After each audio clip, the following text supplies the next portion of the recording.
6వ అధ్యాయం 4వ వచనం చూడండి. ఈ సమాచారాన్ని తెలియజేశారు. ఇశ్రాయేలు వినుము, మన దేవుడైన యెహోవా అద్వితీయుడగు యెహోవా నీ పూర్ణ హృదయంతోను నీ పూర్ణ ఆత్మతోను నీ పూర్ణ శక్తితోను నీ దేవుడైన యెహోవాను ప్రేమింపవలెను. నేడు నేను ఆజ్ఞాపించు నీ మాటలు నీ హృదయంలో ఉండవలెను. కాబట్టి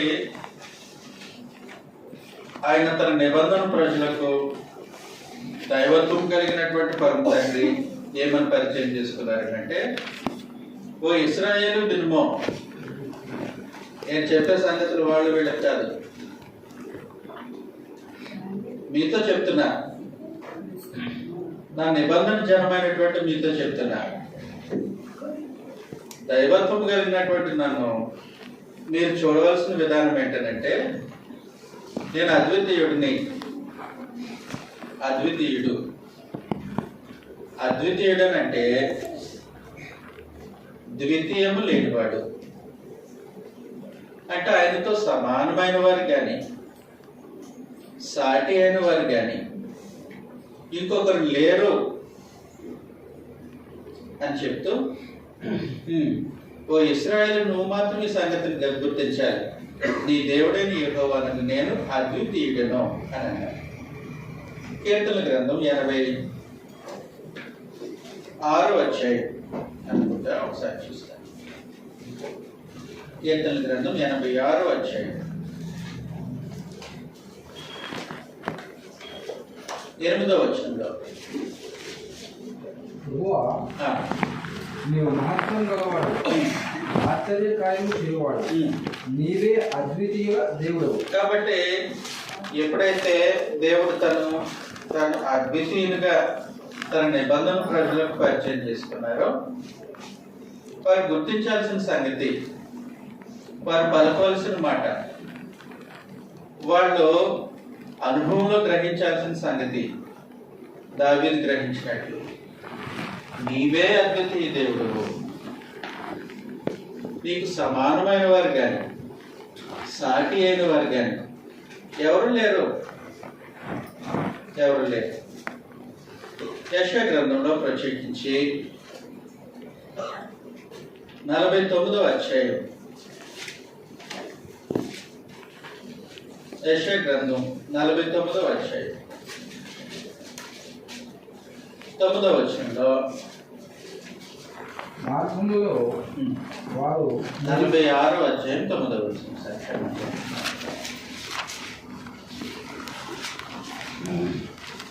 చాలా పొడవున జరిగిన వాటిని జ్ఞాపకం చేసుకోండి.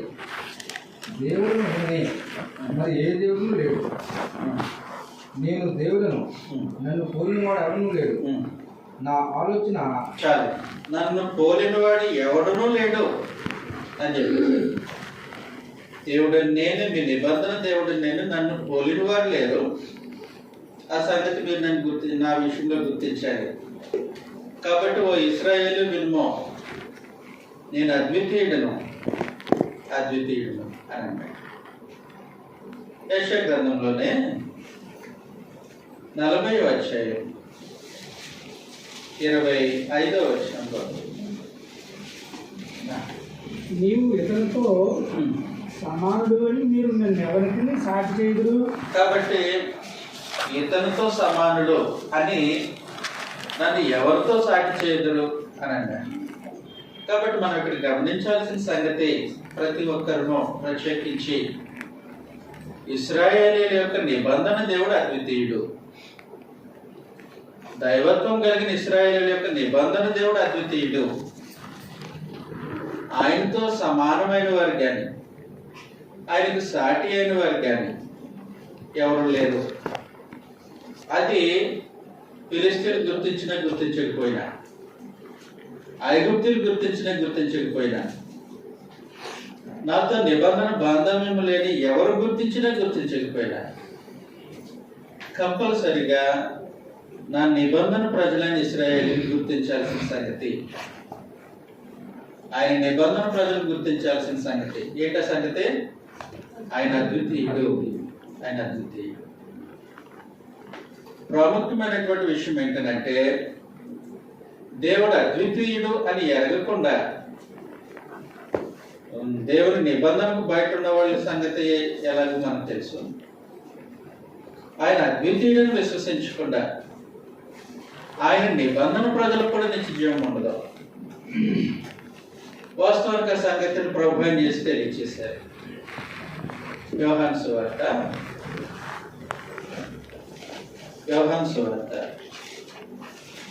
17వ అధ్యాయం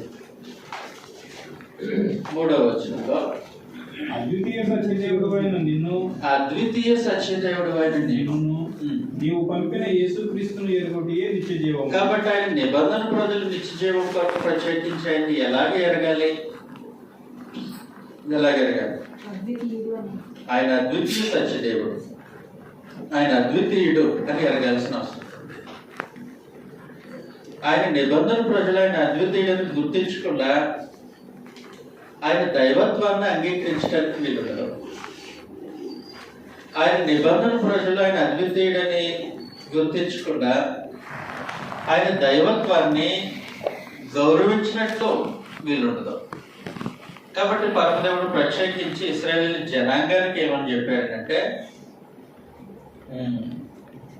మీరు అందరిలా కాదు, మీరు అన్ని జనుల గుంపులో లేరు, నాతో నిబంధన బాంధవ్యాన్ని ఏర్పాటు చేసుకున్న ప్రత్యేకమైన జనాంగం. కాబట్టి మీరు ఈ సంగతి వినండి, జాగ్రత్తగా తెలుసుకోండి, దాన్ని నమ్మండి. అదేంటంటే దేవుడైన యెహోవానగు నేను అద్వితీయుడను. కాబట్టి ఆయనతో నిబంధన బాంధవ్యం కలిగిన ప్రతి ఒక్కరూ విశ్వసించాల్సిన సంగతి ఆయన అద్వితీయుడిగా. అందువల్ల ఏం జరిగిందనంటే ప్రభువైన యేసు ఆయన ఈ లోకానికి వచ్చినటువంటి సంగతిలో దైవత్వం కలిగినటువంటి ప్రభువైన యేసు ఈ లోకానికి శరీరాన్ని ధరించుకొని రావడంలో అనేక సంగతులు ఉన్నాయి. వాటిలో ఒకటి సత్యముల గురించి సాక్ష్యం ఇవ్వడానికి వచ్చారైనా. మనుషులు అబద్ధాన్ని నమ్ముతున్నారు, అబద్ధాన్ని అనుసరిస్తున్నారు, అంటే చీకట్లో ఉన్నారు. సత్యము వాళ్ళ కళ్ళకు మరుగైపోయింది. మరుగు చేసిన వాడు అపవాది. వాస్తవానికి 2 కొరింథీ పత్రిక 4వ అధ్యాయం 4వ వచనంలో కొరింథీయులకు రాసినటువంటి 2వ పత్రిక, దేవుని స్వరూపి అయి ఉన్న క్రీస్తు మహిమను కనపరచు సువార్త ప్రకాశము వారికి ప్రకాశింపకుండు నిమిత్తము ఈ యుగ సంబంధమైన దేవత. కాబట్టి ఈ యుగానికి సంబంధించిన ఒక దేవత అవిశ్వాసులైన వారి మనోనేత్రములకు. చూడండి, విశ్వాసులు అవిశ్వాసులు సెపరేట్. ఇప్పుడు అవిశ్వాసంలో ఉన్నవారి మనోనేత్రాలకు గుడ్డితనం కలిగిస్తూ ఉన్నాడు. గుడ్డితనం ఎప్పుడైతే కలిగిందో వాస్తవాలు చూడలేడు, సంగతి గ్రహించలేడు. గుడ్డితనం పోవాలి, వెలుగు కావాలి. గుడ్డితనం పోవాలి అంటే కాబట్టి ప్రభువైన యేసు లోకమునకు వెలుగై ఉన్నారు. యోహాను సువార్త 1వ అధ్యాయం. యోహాను సువార్త 1వ అధ్యాయం. యోహాను సువార్త 1వ అధ్యాయం 7వ వచనంలో అతని మూలముగా అందరూ విశ్వసించినట్లు అతడు ఆ వెలుగును గూర్చి సాక్ష్యం ఇచ్చుటకు సాక్షిగా వచ్చాను.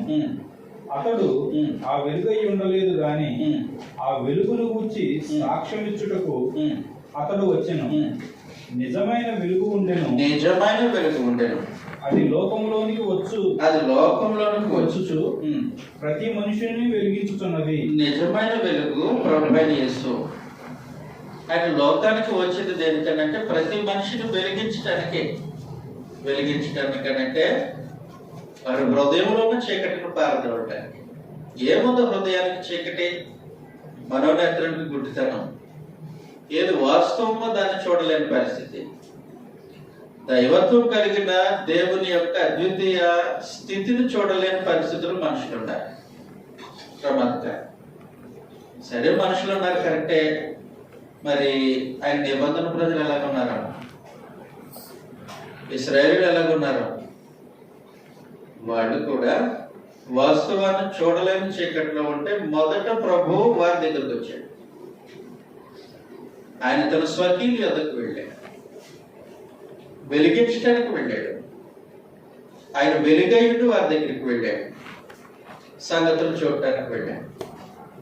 అలాగే లోకానికి ప్రభువు దైవత్వం కలిగినటువంటి తండ్రి దేవుని యొక్క స్థితిని చూడలేని పరిస్థితిలో ఉంటే ఆయనను బయలుపరచడానికి వచ్చేసాడు ప్రభు వెలుగుగా. 18వ వచనాన్ని మనం చదివితే, యోహాను రాసినటువంటి యోహాను సువార్త 1వ అధ్యాయం 18వ వచనం. మోషే ద్వారా అనుగ్రహించబడిను, ప్రభువు సత్యం యేసుక్రీస్తు ద్వారా కలిగిన తర్వాత వచనం. ఎప్పుడైనా దేవుని చూడలేదు. తండ్రి రొమ్మునున్న అద్వితీయ కుమారుడే. చూడలేదని అంటే మనోనేత్రానికి గుడ్డితనం కలిగినప్పుడు, వాస్తవాన్ని చూడలేని చీకట్లో ఉన్నప్పుడు, దేవుని చూడలేదు, ఆయన అద్వితీయ స్థితిని కూడా చూడలేదు. వాస్తవానికి దేవుడు ఏమై ఉన్నారు, ఆయన దైవత్వాన్ని మనుషులు గుర్తించలేదు, లోకం గుర్తించలేదు, ఇశ్రాయేలు ప్రజలు గుర్తించలేదు. కాబట్టి ప్రభు అయిన యేసు ఆయనను బయలుపరచడానికి లోకంలోకి వచ్చాడు. ఎవడనో ఎప్పుడునో దేవుని చూడలేదు. తండ్రి రొమ్మునున్న అద్వితీయ కుమారుడు ఆయనను బయలుపరిచాడు. ఆయన బయలుపరిచే విధానం ఎలాగుందనంటే, ప్రత్యేకించి తండ్రి అయిన దేవుని గురించినటువంటి సత్యాన్ని మనుషులకు తెలియచేయడానికి ఆయన వచ్చాడు. మానవ జాతి యావత్తు మీద దేవుడు మోపినటువంటి నేరము ఏంటనంటే, మనుషులు సత్యాన్ని అడ్డగించడం. రోమిలికి రాసినటువంటి పత్రిక 1వ అధ్యాయం 18వ వచనంలో, రోమిలికి రాసినటువంటి దుర్నీతి చేత సత్యమును అడ్డగించు మనుషులు ఏం చేస్తున్నారు అంటే, తమ దుర్నీతి చేత దేవుని సత్యాన్ని అడ్డగిస్తున్నారు. ప్రమాదకారం. ప్రతి మనిషి మీద మోపబడినటువంటి నేరం అది దేవుని గురించినటువంటి సత్యాన్ని అడ్డగించడం. అంటే దేవుడు ఏమై ఉన్నారో వాస్తవానికి దాన్ని చూడకపోవడం ప్రమాదకరమైనటువంటి పరిస్థితి. ఈ పరిస్థితి ఎంతటి ప్రమాదకరమనంటే, ఆ పరిస్థితులు మనుషులు ఉన్నప్పుడు దేవుడు వారిపైన తన ఉగ్రతను కుమ్మరించడానికి వారు సరిపడినటువంటి నేరం చేసిన వారు. అందుకే 18వ అధ్యాయంలో ఏమంటాడు అంటే, దుర్నీతి చేత సత్యమును అడ్డగించు మనుషుల యొక్క సమస్త భక్తిహీనత మీద దుర్నీతి మీదను దేవుని కోపము పరలోకము నుండి బయలుపరచబడి. కాబట్టి మనుషులు సత్యాన్ని అడ్డగించడం అనేది ప్రధానమైనటువంటి నేరం. మనుషులు సత్యాన్ని అడ్డగించడం అని అంటే దేవుని ఎరగకపోవడం ప్రధానమైనటువంటి నేరం. ఆయన ఏమై ఉన్నారో ఆయనగా గుర్తించకపోవడం ప్రధానమైనటువంటి నేరము. ఈ నేరం దేవుని సంపూర్ణ మనుషులు నిలవబడడానికి డిస్క్వాలిఫై చేసేస్తారు. కాబట్టి మనుషులకు ఒక అవసరం. ఏం అవసరం అంటే, దేవుని బయలుపరచడం అవసరం. కాబట్టి ప్రభు అయిన యేసు తండ్రి అయినటువంటి దేవుని బయలుపరిచే క్రమంలో సత్యమును గురించి సాక్ష్యం ఇవ్వడానికి ఆయన వచ్చాడు. యోహాను సువార్త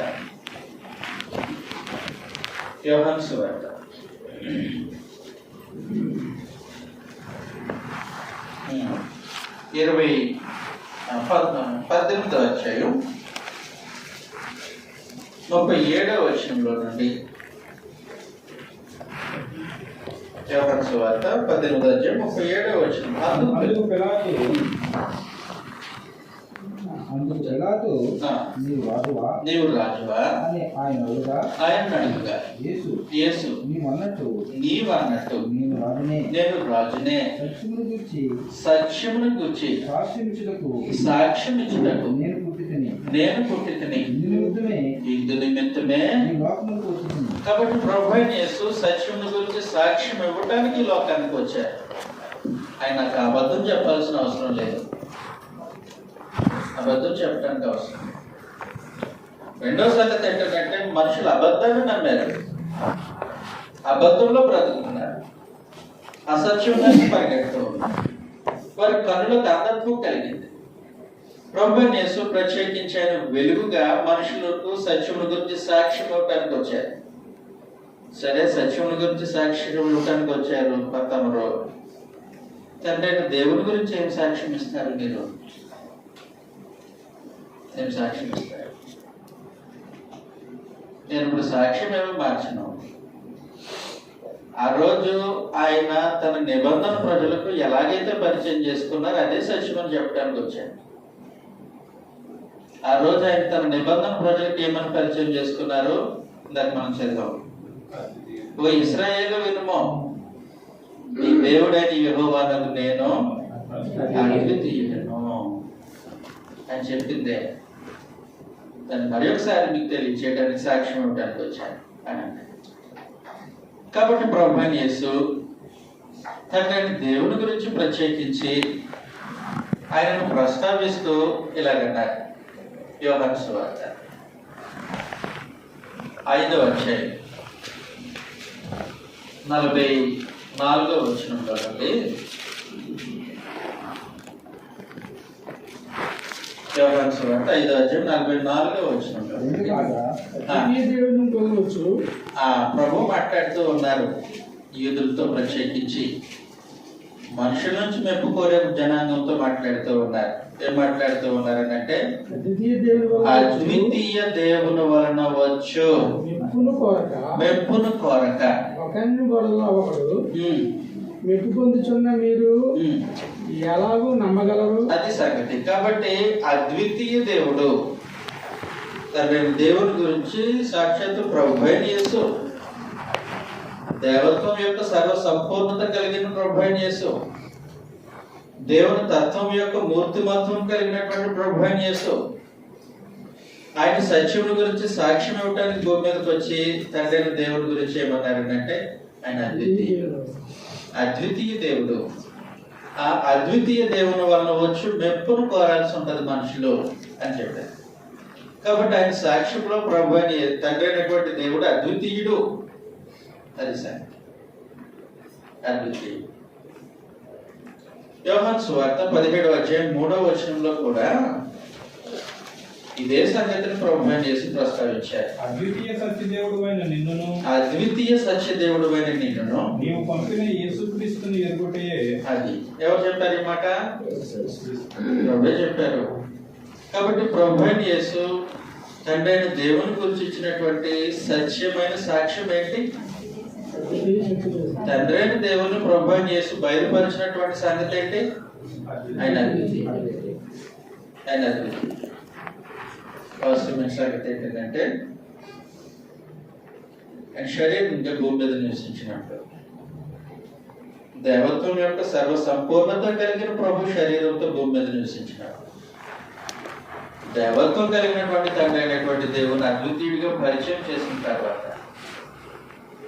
ఆయన భూమి మీద తన పనిని ముగించుకొని దేవుని చిత్తాన్ని జరిగించి పరమోన్నత ఆరోహణం అయిపోయాడు. ఆరోహణం అయిపోయిన తర్వాత ప్రభు అయిన యేసు ఏ సంగతిలో ఆయన ఏ విషయాలు ఏ సత్యాన్ని గురించి సాక్ష్యం ఇచ్చారో అవి లోకమంది అంతటా ప్రచురం చేయవలసినటువంటి బాధ్యత ఎవరిది? అపోస్తలుడిది. నేను మీకు ఏ సంగతులను ఆజ్ఞాపించుతున్నా వాటన్నిటినీ గైకొన వల్లనే మీరు బోధించండి అని అన్నారు. కాబట్టి ఆ సంగతులన్నీ లోకానికి తెలియచేయవలసింది అపోస్తలుడు. అపోస్తలుని ప్రత్యేకించి దేహంలో ఉన్నటువంటి వారు మనుషులు వాళ్ళు. ఒక సహజమైనటువంటి గుణం ఉంటుంది. మరుపు అనేది సహజమైనటువంటి సంగతి. కాబట్టి ప్రభువైన యేసు తాను ఏమైతే సత్యాన్ని లోకానికి అందించారో అది నిరంతరము లైవ్లో ఉండాలి. అపోస్తులు దానిని ప్రకటన చేయాలి. యెరూషలేము మొదలుకొని బూదిగంతముల వరకు ఎక్కడైతే ప్రభువును కూర్చున్నటువంటి సువార్తను ప్రకటిస్తూ ఉన్నారో ప్రకటించిన ప్రతి చోట ఆయన ఇచ్చిన సాక్ష్యాన్ని కూడా తెలియచేయాల్సిన అవసరం ఉంటుంది. దేవుడు తండ్రి దేవుని ప్రభువు తండ్రి అయినటువంటి దేవుని ఏ విధంగా బయలుపరిచారో ఆ సంగతిని కూడా తెలియచేయాల్సిన అవసరం ఉంటుంది. కాబట్టి ప్రభు ఆయన పరమకు ఆరోహణం అవటానికి సిద్ధపడినప్పుడు ఆ శిలువ మరణానికి ముందే ఆయన తన శిష్యులతో ఈ సంగతిని తెలియజేశాడు. యోహాను సువార్త 16వ అధ్యాయం 13వ వచనంలో ఉంది. అయితే ఆయన అనగా సత్యస్వరూపమైన ఆత్మ వచ్చినప్పుడు మిమ్మల్ని సర్వసత్యంలోకి నడిపించి ఆయన తనంతకు తాను ఏమీ బోధింపక వేటిని వినడం వాటిని బోధించి సంభవింపబో సంగతులను మీకు తెలియజేయదు. కాబట్టి ప్రభువైన యేసు ఏదైతే తెలియజేశారో ఆ సంగతులను మళ్ళా పరిశుద్ధాత్మ వాళ్ళకి తెలియజేస్తారు. 14వ అధ్యాయం 26వ వచనంలో ఇదే యోహాను సువార్త 14:26.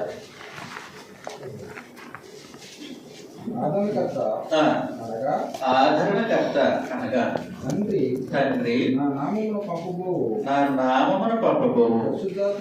పరిశుద్ధాత్మ సమస్తమును మీకు బోధించి నేను మీతో చెప్పిన సంగతులను కొత్తవి కాదు, నేను ఏమైతే సత్యాన్ని మీకు తెలియజేశానో ఏమైతే సంగతులు మీకు చెప్పానో మీకు జ్ఞాపకం చేయను, వాటిని మీకు జ్ఞాపకం చేయను అని చెప్పేశారు. కాబట్టి ప్రభువైన యేసు ఆయన మరణించి సమాధి చేయబడి పునరుద్ధరణ లేచి 40 రోజులు తను సజీవునిగా కనపరుచుకొని పరమునకు ఆరోహణం అయిపోయే సమయం వచ్చింది. అప్పుడు తన శిష్యులను ఒలీవ కొండ దగ్గర కలుసుకున్నప్పుడు వారితో ఈ విధంగా సంభాషించారు. అపోస్తుల కార్య గ్రంథం 1వ అధ్యాయం 4వ వచనంలో నుండి ఆయన వారిని కలుసుకుని ఇలాగ ఆజ్ఞాపించి మీరు యెరూషలేములో నుండి వెళ్ళక నా వలన వినిన తండ్రి యొక్క వాగ్దానం కొరకు కనిపెట్టుడి. యోహాను నీళ్లతో బాప్తిస్మం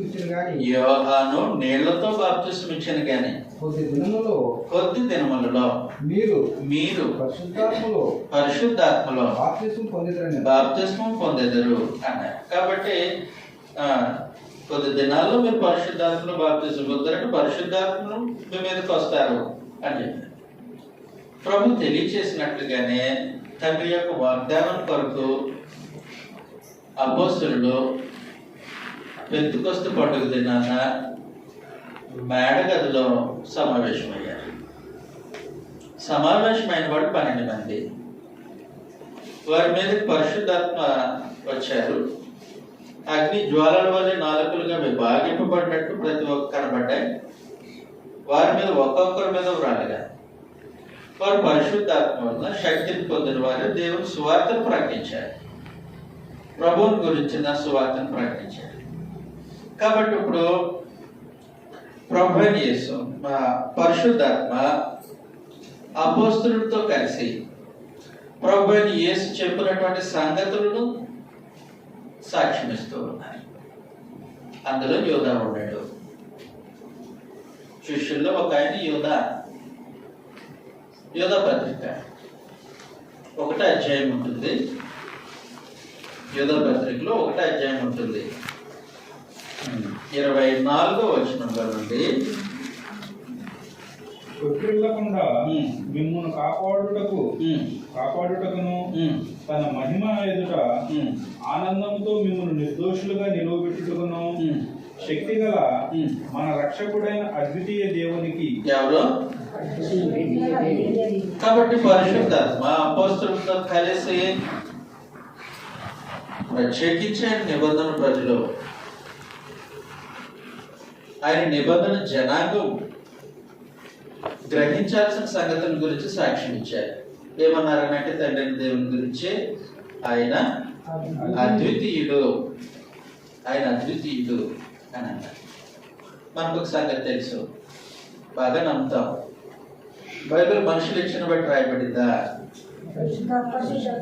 పరిశుద్ధాత్మ ప్రేరేపణ వలన దేవుని మూలంగా పలికాడు లేక ప్రత్యేకించి క్రొత్త నిబంధన రచనలు మనం ఆలోచన చేస్తే, లేదంటే ప్రవక్తల వచనాలు మనం ఆలోచన చేసినా అవి మనుషులు ఊహించి రాసినవి కాదు. దాని వెనుక పరిశుద్ధాత్మ ఆయన ప్రేరేపణ ఉంది.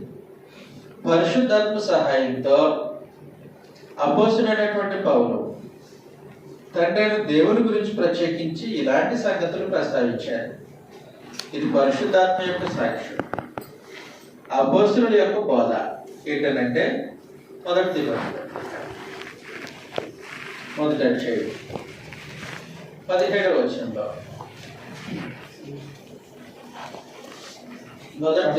సకల యుగములలో రాజయుండి సకల యుగములలో రాజయుండి అక్షయుడును అదృశ్యుడును అద్వితీయ దేవునికి అది. కాబట్టి సకల యుగములలో రాజు ఆయన అక్షయుడు, నమ్ముతారా? అక్షయుడని అదృశ్యుడు నమ్ముతారా? మరి అద్వితీయుడని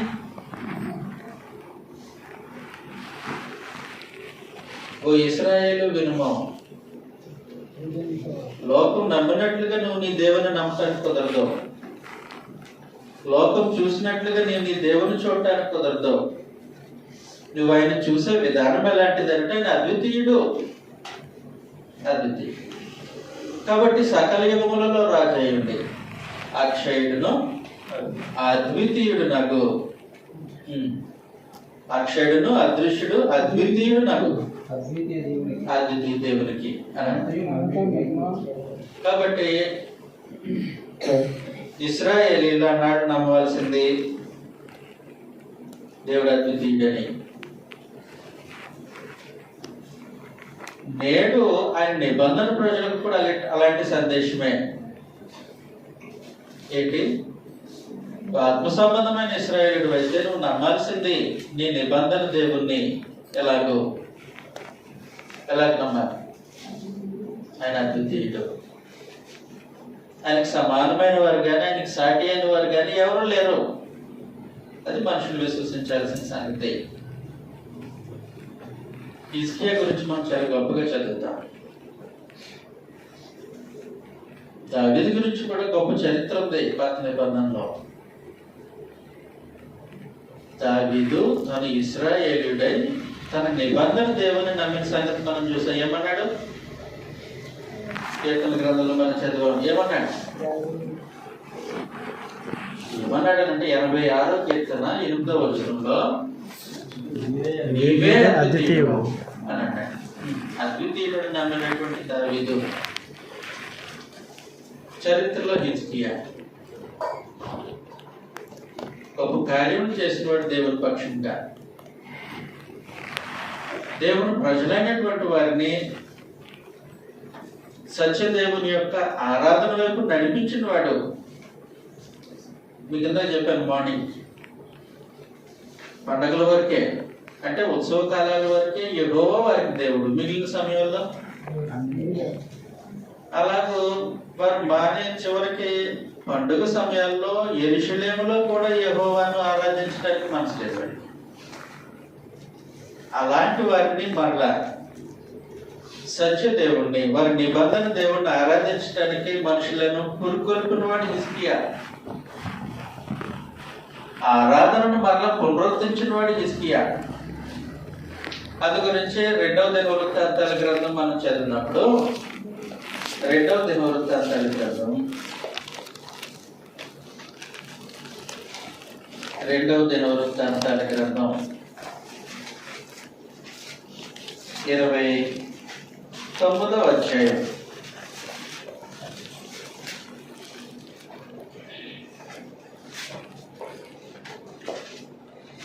20వ వచనం నుండి మనం 30వ వచనం వరకు చదివితే అప్పుడు హిజ్కియా యూదుల రాజు, యూదా రాజు అయినటువంటి హిజ్కియా దేవుణ్ణి ఆరాధించడాన్ని మరలా ఆ జనాంగం మధ్యలో యెరూషలేములో పునః ప్రారంభించినవాడు. మంచి చరిత్ర కలిగిన వాడు హిజ్కియా. అలాంటి చరిత్ర కలిగినటువంటి హిజ్కియా తన నిబంధన దేవుణ్ణి ఎలా నమ్మాడు? దేవుడు ఆజ్ఞాపించినట్లుగానే, ఓ ఇశ్రాయేలు వినుమో అని చెప్పినట్లుగానే నమ్మాడా? ఒకసారి చూద్దాం. హిజ్కియా రాజుగా ఉండి పరిపాలన చేస్తున్న కాలంలో అప్పుడు రాజైన హిజ్కియా నేను చెప్తాను సార్, చెప్తాను. అది అయిపోయింది. హిజ్కియా రాజు పరిపాలన చేస్తున్నటువంటి కాలంలో పరమదేవుడు దుష్టులైనటువంటి మనుషులు, భూమి మీద ఉన్నటువంటి దుష్టులైనటువంటి మనుషులను శిక్షించడానికి శిక్షాదండముగా ఎవరిని? అష్షూరు రాజును వాడుకుంటున్నాడు. అష్షూరు రాజు శిక్షించాల్సింది దేవునికి విరుద్ధమైనటువంటి మనుషులను కానీ దేవుని ప్రజలను కాదు. ఇశ్రాయేలును శిక్షించు, ఓకే, నేను ఏమీ అభ్యంతరం పెట్టను. ఇంకా భక్తిహీనమైనటువంటి జనాంగాన్ని శిక్షించు, నేను అభ్యంతరం పెట్టను. కానీ నన్ను అద్వితీయంగా గుర్తించినటువంటి మనిషి హిజ్కియా, అతడు ప్రోత్సాహం వల్ల దేవుణ్ణి ఆరాధించడానికి, సత్యదేవుని ఆరాధించడానికి తిరిగినటువంటి గుంపు రాంగ్ అడ్రస్కి వెళ్ళాడు. ఎవరు? అష్షూరు రాజు రాంగ్ అడ్రస్కి వెళ్ళాడు. రాంగ్ అడ్రస్కి వెళ్ళి యెరూషలేమును పట్టుకోవడానికి చుట్టూ దాంట్ల చేత ముట్టడేసేసి హిజ్కియా నమ్మినటువంటి అద్వితీయ దేవుని గురించి ఆయన అద్వితీయుడు కాడు అన్నట్టుగా చెప్పాడు. ఐగుప్తు దేవత కంటే మీ దేవుడు గొప్పగా, లేదంటే మేము ఇప్పటి వరకు ఓడించి వచ్చినటువంటి ప్రతి దేవత కంటే మీ దేవుడు గొప్పవాడా అని ప్రగల్భాలు పలికితే, ఇప్పుడు మరి హిజ్కియా విశ్వాసం ఏం కాదు? అందువల్ల హిజ్కియా ఈ విధంగా ప్రార్థన చేశాడు. చదువుతాం. యెషయా గ్రంథం 37వ అధ్యాయం.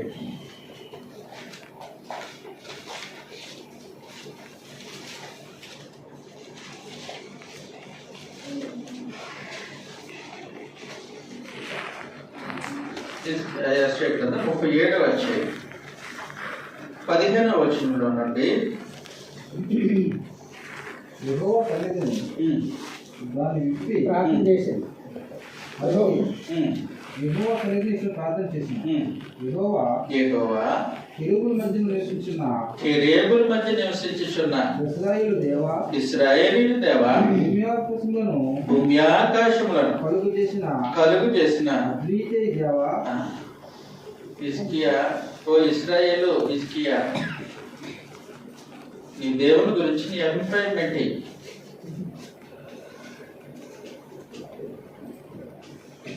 ఆయన అద్వితీయుడని ఆ సంగతి నాకు తెలుసు. హిజ్కియా అంటున్నాడు, ఆ సంగతి నాకు తెలుసు. అది తెలియని జనాంగం బయట ఉన్నారు. ఎవరు? అష్షూరు జనాంగం, అష్షూరు సామ్రాజ్యం. కాబట్టి ఇప్పుడు ప్రార్థన చేస్తున్నాడు. జాగ్రత్తగా చదివేసేద్దాం 20వ వచనం వరకు. యెహోవా సన్నిధిని దాన్ని విప్పి కలచి యెహోవా సన్నిధిని ఇట్లని ప్రార్థన చేశాను. యెహోవా కెరూబుల మధ్య నివసించుచున్న ఇశ్రాయేలీయుల దేవా, భూమి ఆకాశములను కలుగు చేసిన అద్వితీయ దేవా, నీవు లోకమందున్న సకల రాజ్యములకు దేవుడివై ఉన్నావు. సైన్యములకు అధిపతి యెహోవా, చెవియొగ్గి ఆలకించుము. యెహోవా కన్నులు తెరచి దృష్టించుము. జీవము గల దేవుడైన నిన్ను దూషించుటకై సన్హెరీబు పంపిన వారి మాటలు చెవిని పెట్టిము. యెహోవా, అష్షూరు రాజులు ఆ జనములకు వారి దేశములను పాడు చేసి వారి దేవతలను అగ్నిలో వేయించరి. నిజమే, ఆ రాజ్యుల దేవతలు నిజమైన దేవుడు కాక మనుషుల చేత చేయబడిన కర్రలు రాళ్ళు కానీ దేవతలు కావు కనుక వారు వారిని నిర్మూలన చేసిరి. యెహోవా లోకమందున నీవే నిజముగా నీవే అద్వితీయ దేవుడివైన అద్వితీయ దేవుడివైన నిజముగా నీవే అద్వితీయ దేవుడైన యెహోవా అని నేను నమ్మాను. సమస్త జనులు నేను నమ్మాను. ఇప్పుడు నమ్మాల్సిన జనం ఉన్నారు బయట. కాబట్టి ఇప్పుడు ఏం చేయాలంటే నీవే అని సమస్త జనులు నమ్మునట్లు తెలుసుకున్నట్లు అతని చేతిలో నుండి మమ్మను రక్షింపుమో అని. నాకు తెలుసు, నేను నమ్మాను, నువ్వు చెప్పావు, నీవు అద్వితీయ దేవుడు అన్నావు, ఓ ఇశ్రాయేలు వినుమో అని ఆజ్ఞాపించావు. ఆ సంగతి నాకు అంగీకారమే. నీవు అద్వితీయుడు, ఆ సంగతి నాకు తెలుసు. తెలియని జనం బయట ఉన్నారు, తెలియని జనం బయట ఉన్నారు. కాబట్టి సకల జనులు తెలుసుకున్నట్లు నీవు అద్వితీయ దేవుడు అని సకల జనులు తెలుసుకున్నట్లు కార్యం జరిగించు అని చెప్పినప్పుడు పరమదేవుడు ఆనాడు తన అద్వితీయ దేవుడుగా హిజ్కియాను శత్రువుల చేతిలో నుండి రక్షించి నేనే అద్వితీయ దేవుడు అని సకల జనులు తెలుసుకున్నట్లు నిరూపించాను.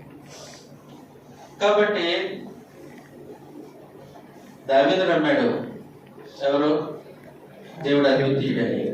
హిజ్కియా నమ్మాడు, దేవుడు అద్వితీయుడని. ప్రభువుని సాక్ష్యం ఇచ్చారు, దేవుడు అద్వితీయుడని. పరిశుద్ధాత్మ తెలియజేశారు, దేవుడు అద్వితీయుడని. అపోస్తలుల యొక్క సాక్ష్యం, దేవుడు అద్వితీయుడని. ఇశ్రాయేలు జనాంగానికి తన నిబంధన ప్రజలకు దేవుడు తను పరిచయం చేసుకున్నటువంటి విధానం, నేను అద్వితీయుడని. క్రొత్త నిబంధన ఆరాధికులు ఇప్పుడు దేవుణ్ణి ఎలాగ అంగీకరిస్తారు?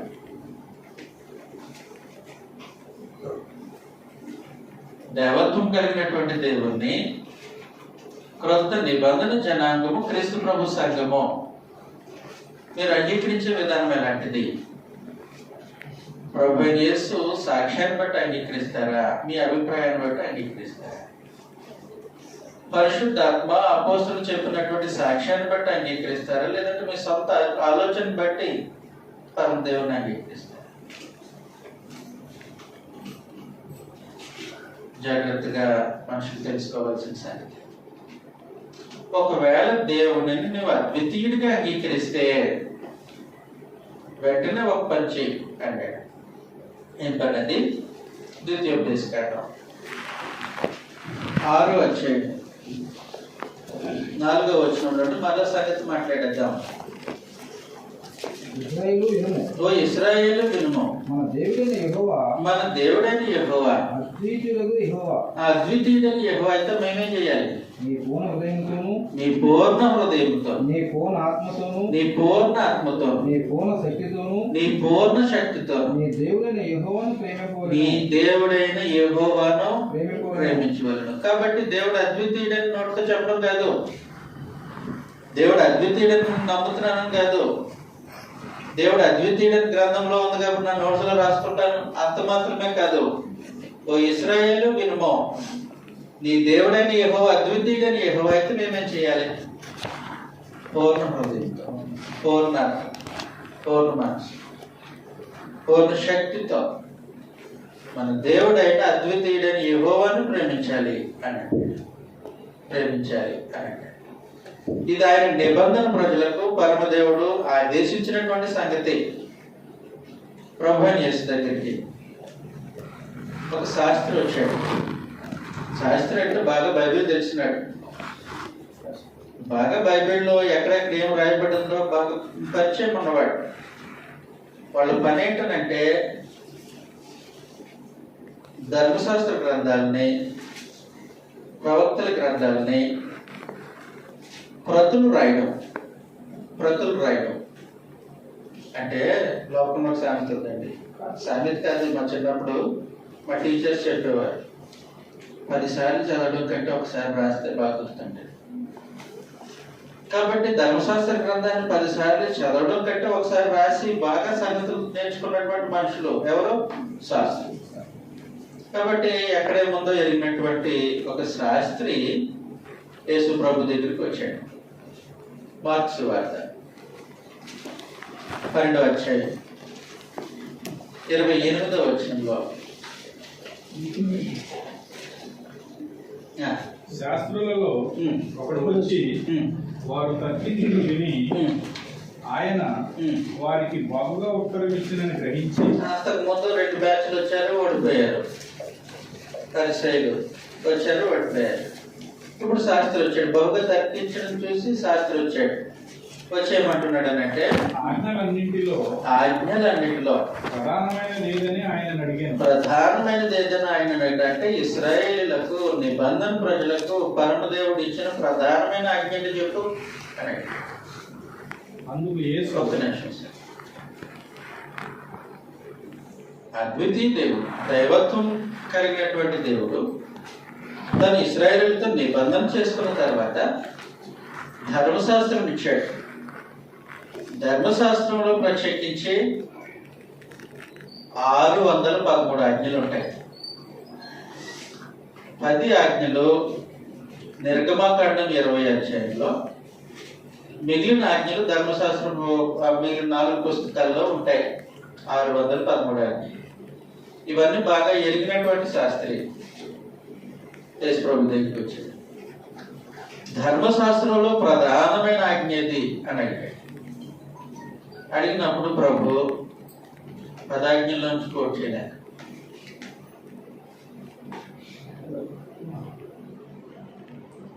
వాటి సారాంశాన్ని ఎత్తి చూపించి ప్రత్యేకించి ఈ విధంగా మాట్లాడేశారు. వాటి సారాంశాన్ని ఎత్తి చూపించి మాట్లాడుతున్నప్పుడు ప్రధానమైనది అని దేన్ని ప్రస్తావించారనంటే, ఓ ఇశ్రాయేలు వినుము, నీ దేవుడైన యెహోవా అద్వితీయుడు. అక్కడి నుంచి ప్రారంభించారు. చదువుతాం ఇప్పుడు మనం. అందుకు యేసు ప్రధానమైనది ఏదనగా ఓ ఇశ్రాయేలు వినుము, మన దేవుడైన ప్రభువు. క్రొత్త నిబంధన కాబట్టి యెహోవాని రాయటానికి వీలుండదు. కాబట్టి ఆ రిఫరెన్స్ ఎక్కడ కోట్ చేసి మన దేవుడైన ప్రభువు అన్నాడు అనమాట. మన దేవుడైన ప్రభువు అద్వితీయ ప్రభువు, నీ పూర్ణ హృదయముతోను, నీ పూర్ణ హృదయముతోను, నీ పూర్ణాత్మతోను, నీ పూర్ణాత్మతోను, నీ పూర్ణ వివేకముతోను, నీ పూర్ణ వివేకముతోను, నీ పూర్ణ బలముతోను, నీ పూర్ణ బలముతోను, నీ దేవుడైన ప్రభువును ప్రేమింపవలనది ప్రధానమైన ఆజ్ఞ. ఆ తర్వాత ఇంకొక ఆజ్ఞ మాట్లాడారు, నిన్ను వల్ల నీ పొరుగువాడిని ప్రేమించేది రెండవది అని చెప్పేసి. కాబట్టి దేవుని నిబంధన ప్రజలు ప్రత్యేకించి దేవుని పట్ల ఎలాంటి సంగతిని గ్రహించాలనంటే, ఆయనతో సమానం కాదు, ఆయన అద్వితీయుడు. ఆయన అద్వితీయుడు అంటే మన స్పందన ఎలా ఉండాలి? వెంటనే గుర్తు రావాలి. పూర్ణ హృదయంతో, పూర్ణ ఆత్మతో, పూర్ణ బలంతో, పూర్ణ వివేకముతో అని కూడా నీ దేవుడైన యెహోవాను ప్రేమించాలి అని చెప్పాడు. కాబట్టి ప్రభు యేసు ఈ సంగతి ఎప్పుడైతే జవాబిచ్చారో శాస్త్రి విధంగా మాట్లాడాడు. తర్వాత వచ్చిన చదివేసాను సార్.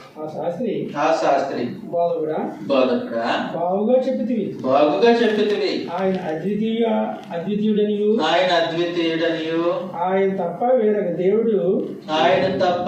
వేరొకడు లేడనియు, నీవు చెప్పిన మాట సత్యమే. అది సత్యం. ఆయన తప్ప వేరొకడు లేడనియు అంటే వాస్తవానికి ఆయన తప్ప వేరొక దేవుడు లేడనియు, నువ్వు చెప్పిన మాట సత్యమే అని అన్నారు. అప్పుడు ప్రభు ఏమన్నారనంటే, పూర్ణ హృదయంతోను, పూర్ణ వివేకముతోను, పూర్ణ బలముతోను ఆయనను ప్రేమించుటయు, ఒకడు తన్నువలే తన పొరుగువారిని ప్రేమించుటయు, సర్వాంగ హోమములన్నిటికంటే బలులన్నిటికంటే అధికమని ఆయనతో చెప్పు. అతడు వివేకముగా ఉత్తరం ఇచ్చినని. ఎవరు వివేకముగా ఉత్తరం ఇచ్చారు? శాస్త్రి వివేకముగా ఉత్తరం ఇచ్చాడని యేసు గ్రహించి, ప్రభు గ్రహించి, నీవు దేవుని రాజ్యమునకు దూరముగా లేవని అతనితో చెప్పాడు. దూరముగా లేవు అని అతనితో చెప్పాడు. కాబట్టి ఇశ్రాయేలీలు, భౌతికమైనటువంటి ఇశ్రాయేలీలు ఆనాడు దేవుడును అద్వితీయుడిగా గుర్తించారు, అద్వితీయుడిగా అంగీకరించారు. మొదటగా అద్వితీయుడిగా అంగీకరించడం అంటే లోపం లేకుండా ఆయనను ప్రేమించడం. ఈ సంగతి ఎప్పుడైతే శాస్త్రి చెప్పాడో ప్రభు ఏమన్నారనంటే, నీవు దేవుని రాజ్యమునకు దూరంగా లేవు అని అన్నారు. కనీసం మనుషులు దేవుని రాజ్యానికి సమీపంగా రావాలని అంటే, దేవుని రాజ్యం ఏదండి అమ్మా? క్రీస్తు సంఘం కదా. మనుషులు కనీసం క్రీస్తు ప్రభు సంఘం అని దేవుని రాజ్యానికి సమీపంగా రావాలనంటే ఒక సంగతి గుర్తించాలి. ఏంటది? ఏంటది? దేవుడు అద్వితీయుడు. మొదట ఆయన ప్రేమించేవాడు లోపం లేకుండా ప్రేమించాలి. మొదటి స్థానం ఆయనకి ఇవ్వాలి. ఆయన అద్వితీయుడు అనే సంగతి మొదట మనుషులు విశ్వసిస్తే దేవుని రాజ్యానికి సమీపంగా ఉంటారు. మరి ప్రవేశించడానికి అద్వితీయ సత్యదేవుడు అని ఆయనను ఆయన పంపించారు కదా. ప్రభు చేసిన ఈయనను కూడా విశ్వసిస్తే ప్రవేశం. కాబట్టి జాగ్రత్తగా గమనించాల్సిన సంగతి, ఎందుకో మన ప్రజలు మరి దైవత్వం అన్నారు, తప్పదు మరి దైవత్వం. ఇప్పుడు ప్రశ్న, నీతో నిబంధన చేసుకున్న దేవుణ్ణి నువ్వు ఎలా గుర్తిస్తున్నావు?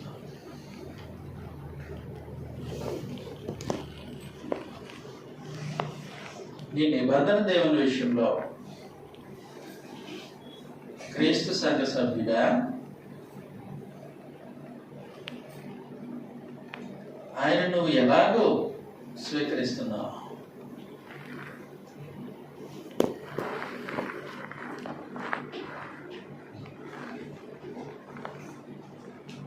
ప్రభు చెప్పినట్లుగా ఆయన అద్వితీయుడు అనేదేనా?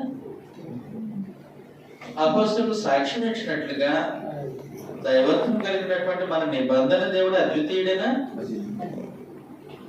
పరిశుద్ధాత్మ తెలియజేసినట్లుగా దైవత్వం కలిగినటువంటి మన నిబంధన దేవుడు అద్వితీయుడేనా?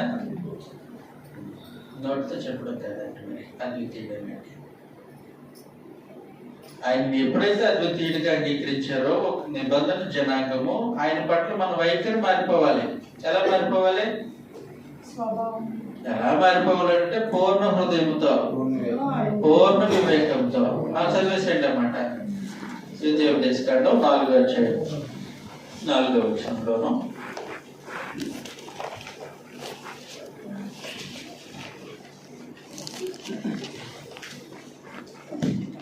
ద్వితీయోపదేశకాండం 4వ అధ్యాయం 6వ అధ్యాయం 4వ వచనం క్షమించాలి.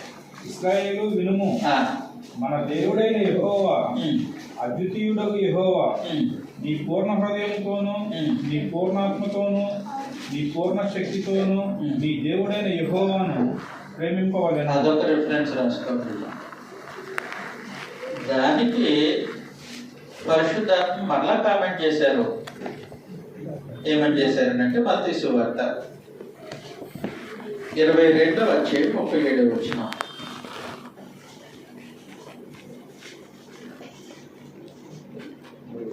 అందుకు ఆయన నీ పూర్ణ హృదయముతోను, నీ పూర్ణాత్మతోను, నీ పూర్ణ మనసుతోను నీ దేవుడైన ప్రభువును ప్రేమింపవలనన్నది ఇది ముఖ్యమైనది మొదటిదియునైన ఆజ్ఞ. చాలే. మరలా కామెంట్ చేశారు మార్కు సువార్త 12వ అధ్యాయం 33వ వచనంలో. మార్కు సువార్త 12వ అధ్యాయం 33వ వచనం. పూర్ణ వివేకముతోను పూర్ణ హృదయముతోను పూర్ణ వివేకముతోను పూర్ణ బలముతోను పూర్ణ బలముతోను ఆయనను ప్రేమించుటయు ఆయనను ప్రేమించుటయు ఒకడు తన్ను వలె తన పొరుగువాని ప్రేమించుటయు అతను పూర్ణ వివేకంతో ప్రేమించుటయు. మరలా కామెంట్ చేశారు లూకా సువార్త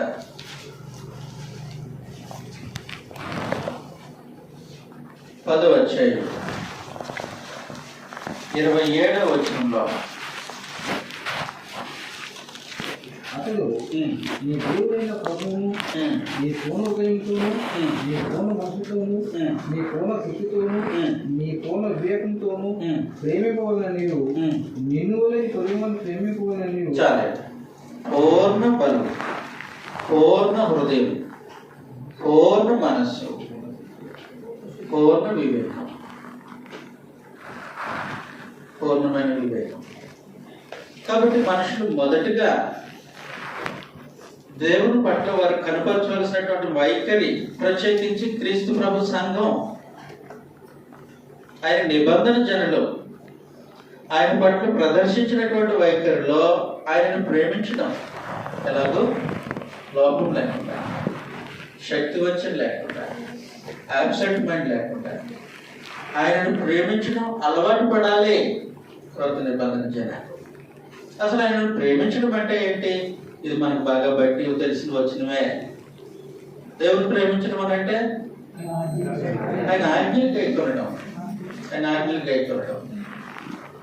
మనుషులు చాలాసార్లు ఆయన ఆజ్ఞలు, ప్రత్యేకించి ఆయన ఆజ్ఞాపించింది ప్రభు అయిన యేసుక్రీస్తు ద్వారా, ఆ సంగతి మనకు తెలుసు.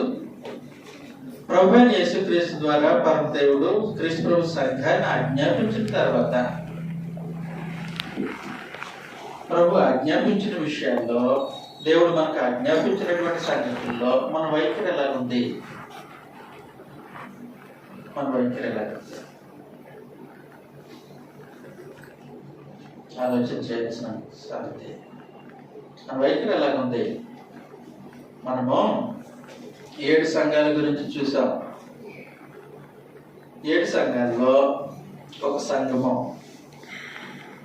ఆయన నామము నిమిత్తము భారము భరించి అలిసిపోలేదు.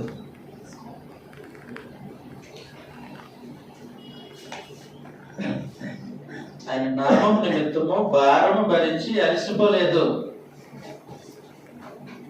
ఏ సంఘం అంటారు? ఎఫెసీ సంఘం. ప్రకటన గ్రంథం 2వ అధ్యాయం. ప్రకటన గ్రంథం 2వ అధ్యాయం 3వ వచనంలో నీవు సహనము కలిగి నా నామం నిమిత్తము భారము భరించి అలయలేదనంటే అర్థం ఏంటి? భారముగా ఎంచలేదు, భారమైన కావు. కాబట్టి దేవుడు అద్వితీయుడని గ్రహించిన తర్వాత మనుషుల యొక్క వైఖరిది. డిబేట్ పెట్టడం లేదు, బలగొద్దడం కదా. దేవుడు అద్వితీయుడని గ్రహించావా, వెంటనే బ్రతుకు మార్చుకో. శక్తి వంచన లేకుండా ఆయన ప్రేమించడం, లోపం లేకుండా ఆయన ప్రేమించడం. మొదటగా ఆయన ఆజ్ఞలు నీ దృష్టికి భారంగా కనబడకూడదు. అది ప్రాక్టీస్ చేయి. భారంగా కనబడకూడదు. ప్రభు చెప్పాడు ఆ సంగతిని. ప్రత్యేకించి మత్తయి సువార్త 11వ అధ్యాయం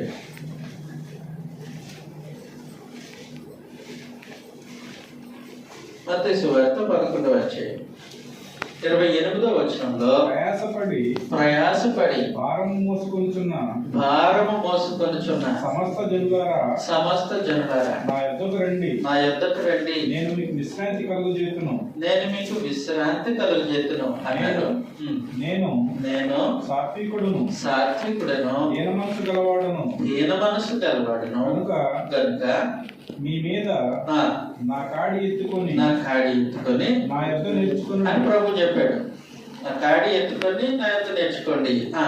అప్పుడు మీ ప్రాణములకు విశ్రాంతి దొరకను. మీ ప్రాణములకు విశ్రాంతి దొరకను. అలసిపోలేదు వాళ్ళు. ఎందుకు అలసిపోలేదు అని అంటే వాళ్ళ ప్రాణములకు విశ్రాంతి దొరికింది. ఎలా దొరికింది? ఎలా దొరికింది అని అంటే క్రీస్తు ప్రభు యొక్క సులువైన కాడి మోస్తున్నారు. భారం గడిచి అలసిపోవట్లేదు, అది సులువుగా తోస్తుంది. ఆ వాళ్ళకి తోస్తుంది. ఎందుకనంటే అనగా నా కాడి సులువుగాను నా భారము తేలికగాను ఉన్నవి. అది వాస్తవానికి దేవుడు అద్వితీయుడని విశ్వసించి ఆయన అధికారానికి లోబడి ఆయన నియమించిన క్రీస్తు ప్రభువుకు లోబడేటువంటి వారి యొక్క వైఖరి ఆయన ఆజ్ఞలు బట్టి ఎలాగ ఉంటుంది. ఆయన ఆజ్ఞలు బట్టి ఎలాగ ఉంటుంది. సింపుల్ సంగతి ఏంటంటే ప్రభు చేసి చెప్పినటువంటి ఆజ్ఞల్లో ఏదైనా భారంగా అనిపిస్తుంది అనుకో,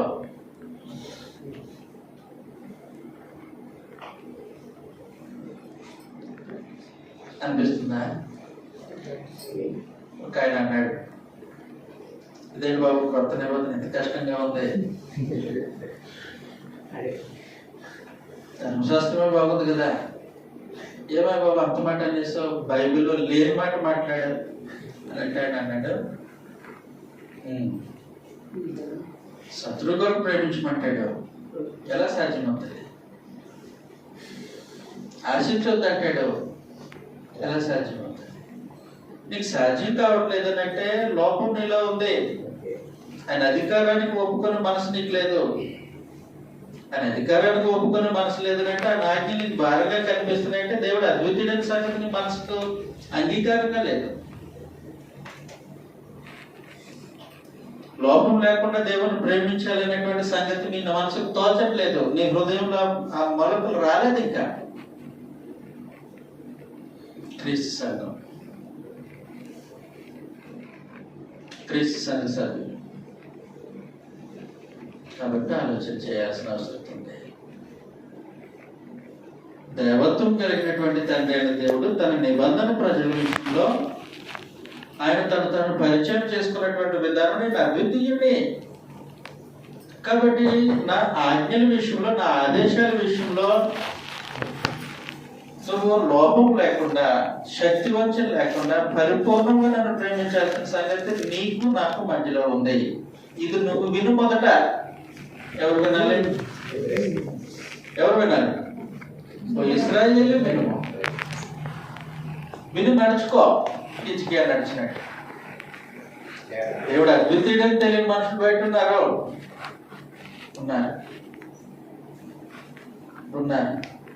మొదట మనం ఆయన అద్వితీయుడైన సంగతిని గ్రహించి మసులుకుంటే హిజ్కియాలాగా ఆ తర్వాత బయట స్పందన వస్తుంది.